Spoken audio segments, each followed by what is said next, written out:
Hello বন্ধুরা, good morning. Welcome back to my channel Krishna Roy. সবাই কেমন আছো? আশা করছি সবাই ভালো আছো আর আমরাও ভালো আছি। তো চাটা খাওয়া শেষ। চাটা খেয়ে মনে পড়লো আমি তো শাক দিয়েছি গাড়ির উপরে।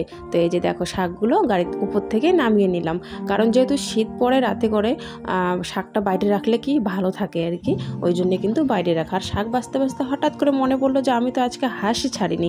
আজকে এখন 9:30 বাজে আর আমি এখনও হাঁসই ছাড়লাম না। তারপরে দৌড়ে গিয়ে হাঁসগুলো ছেড়ে দিলাম। এখনও ওঠে নাই জানো, এখনও কিন্তু ওঠে নেই। উঠতে ওর দেরি হচ্ছে, যেদিন করে স্কুল থাকে সেদিন আরও বেশি দেরি করে ওঠে। আর আমি ডাকিও না, কারণ যেহেতু নেই স্কুল, প্রাইভেট, ঘুমাক আর ঘুমাতে ভালোবাসে প্রচুর। আর প্রীতি হচ্ছে ম্যাম এসছে, প্রাইভেট পড়ছে বাড়িতে। আর আমি দেখো এখানে শাকগুলো পরিষ্কার করে নিয়েছি, শাকগুলো পরিষ্কার করে ধুয়েও নিয়েছি। শাকগুলো পরিষ্কার করে ধোয়ার পর এখানে ভাত বসিয়ে দিয়েছি এসে। আর এখানে চাল এখনো আমি দেইনি, চালটা দেবো, জলটা গরম হয়ে যাক তারপর। গামলা এখানে জল এনে রেখেছে, কারণ কি হয়েছে, খুব আয়রন পড়ছে। তো এইভাবে গামলায় জলটা এনে রাখলে কি হয়, আয়রনটা করে নিচে পড়ে যায়, অনেক আয়রন কিন্তু নিচে পড়ে আছে। তো এরকম করে গামলায় জল আনছি, একটু করে রাখছি গামলাটা, তারপর হচ্ছে জলটা করে ওখানে দিলাম আর কি ভাতের ট্যাগে। খুব আয়রন বের হচ্ছে আজকে, জানি না কেন।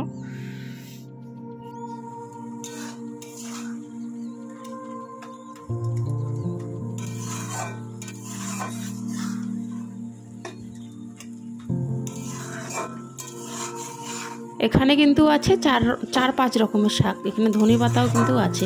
মিক্সকার শাকগুলো যে থাকে সেগুলো কিন্তু খেতে ভালোই লাগে, তাই না? এইদিকে শাকগুলো আর হয়ে গেছে, আর ওখানে আমি চালটা ধুয়ে নিয়ে আসলাম। চালটা ধুয়ে নিয়ে এসে যেহেতু জলটা গরম হয়ে গেছে, চালটা আমি দিয়ে দিলাম গরম জলের মধ্যে। আর ওইদিকে আবার শাকটা এখন নামিয়ে রাখবো। রান্না করছিলাম যখন প্রীতি আসলো, তো প্রীতিকে বললাম একটু ভিডিওটা করতো, আমি রান্নাটা করি। তো একটু আমার ভিডিও করে দিল। তারপর দেখো এখানে বেসন নিয়েছি, আর হচ্ছে এখানে বেগুন আছে। তো বেসনগুলো যেহেতু পড়ে আছে, তো ভাবলাম বেগুন দিয়ে একটু মানে আর কি বেগুনির মতো আর কি করে ভেজে নিই, ভালোই লাগে বেশ খেতে। আর এটা গরম গরম, এটা কিন্তু করছি আমি দুপুরবেলা। আমার কিন্তু শাক ডাল আর হচ্ছে ভাত হয়ে গেছে। বলতে বলতে একটু করে কাশি বের হচ্ছিল আমার। তো যাই হোক, শাক ডাল ভাত হয়ে গেছে। এটা এখন করলে আমার মানে কমপ্লিট রান্নাবান্না। তো দুপুরে এখন গরম গরম বেগুনি দিয়ে আর কি খাবো।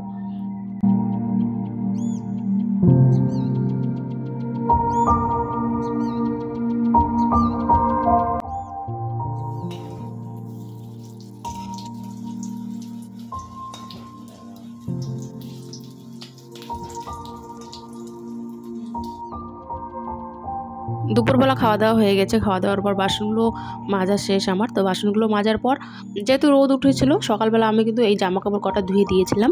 তো এই জামা কাপড় কটা যেহেতু শুকিয়ে গেছে, নিতে আসলাম আর কি বাইরে।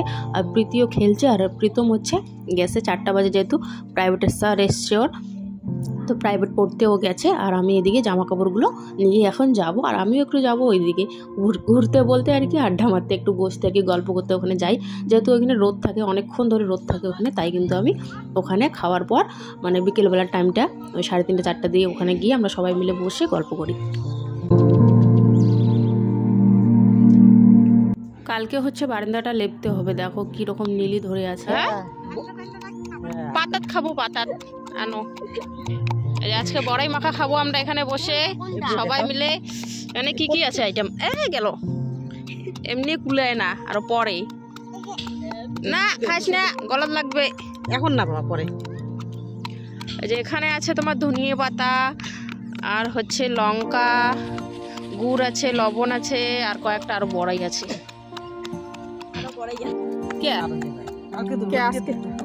আজকে রোদ উঠে না ওঠে, আমিও তো জানি দুজনেই ওই হিসেবে আমি। কে তোমরা বলে আমার দেখছো ডাকলা ফির কো যে দুজনে খাবো। তুমি গেছো, আমি আলাপ করতেছি। আনো যাবো পাবে না, আনবিও না, পাবেও না।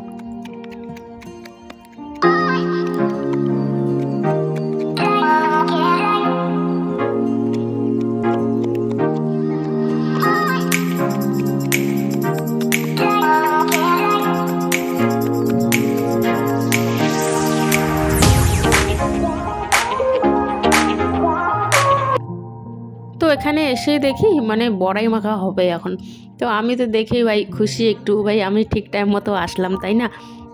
আর ওরা নাকি আমাকে রাস্তায় দেখছিল, বলছিল যে ডাকতে চাইলাম তুমি গেছো গা বাড়িতে, ওরকম করে বলছিল। তো আমি তো আসবোই, আবার প্রীতমকে ডাকতে আমি রাস্তায় বের হয়েছিলাম। তো যাই হোক, প্রীতমকে প্রাইভেটে ওইদিকে দিয়ে জামা কাপড়গুলো ধুয়ে এখানে আসলাম। তো এখানে সবাই মিলে গল্পও করছি আর সাথে কিন্তু বড়াই মাখাটাও খাচ্ছি। আর বড়াই মাখাটা কিন্তু সবাই মিলে একসাথে খাওয়াটাই কিন্তু ভালোই লাগে, তাই না?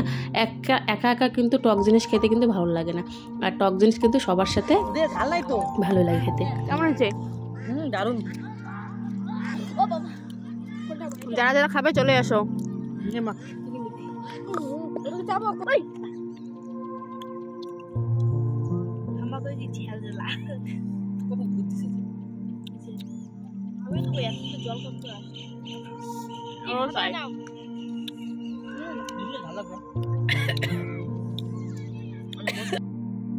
তো চলো, সন্ধে হয়ে গেছে, প্রীতম অঙ্ক করছে আর আমি ওখানে ব্লগটা শেষ করছি। টাটা।